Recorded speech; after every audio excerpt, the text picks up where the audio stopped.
Hello, welcome to Internet Culture. I am Mark Tasman. This video corresponds to Chapter 7 of the book, Internet Culture. Memes we love and users at the center. The concept of usability was developed by Jacob Nielsen. On the web, usability is a necessary condition for survival. Nielsen breaks down the categories of usability into how easy is it for a user to learn to use it? How efficiently can you get what you need to get done on there? How easy is it to remember?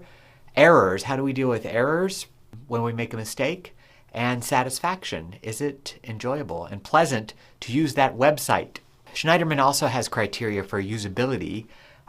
He expands with more details many of the same themes that Nielsen has developed. But what they have in common is their focus on errors. How does the system deal with the user making an error? And is there a way for the user to repair, to go back and fix the error that was made in the system? Cantoni and Tardini have developed a website communication model for assessing usability with 4 different components: the contents and services of a website, the accessibility tools that the website offers, managers, and the users. Of the contents and services that are offered on a website, one of the critical factors is information quality. Information quality is what corresponds to the journalistic rubric of who, what, when, where, and why. If we can't trust the information on a website, then it's not very useful to us. Ronald Mace, who developed this idea of universal design to be aesthetic and usable to the greatest extent possible by everyone, regardless of their age, ability, or status in life. And a stakeholder for any kind of interface is every type of user to be considered in that system. And the idea is when we design a system so that everyone has access, we are making a better, more efficient, more usable system. Can you think of a tool or access that you have, that you enjoy or that you take advantage of, that was designed because of universal design? Since we understand hypertext as the basis of the World Wide Web, that is a link that you click on that takes you to another content node, try this for me.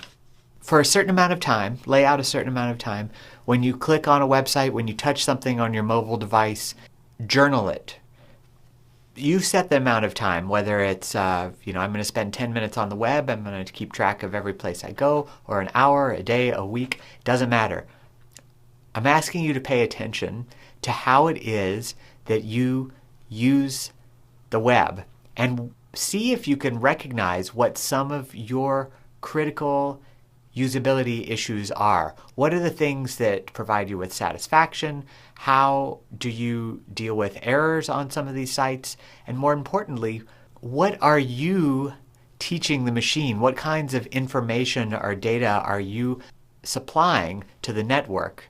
Michael Wesch, digital ethnographer, in his video, "The Machine is Us" / "The Machine is Using Us,"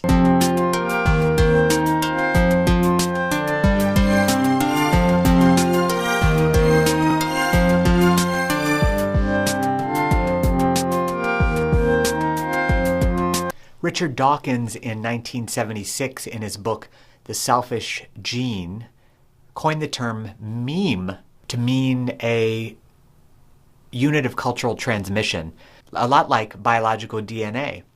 Now we understand memes to be this very ubiquitous cultural unit. But back then in the 70s and 80s, lots of people were writing about art and literature and culture in different ways. Julia Kristeva describes her theory of intertextuality as a mosaic of quotations. An intertextual work will rely on other works to create new ideas or to create new cultural units.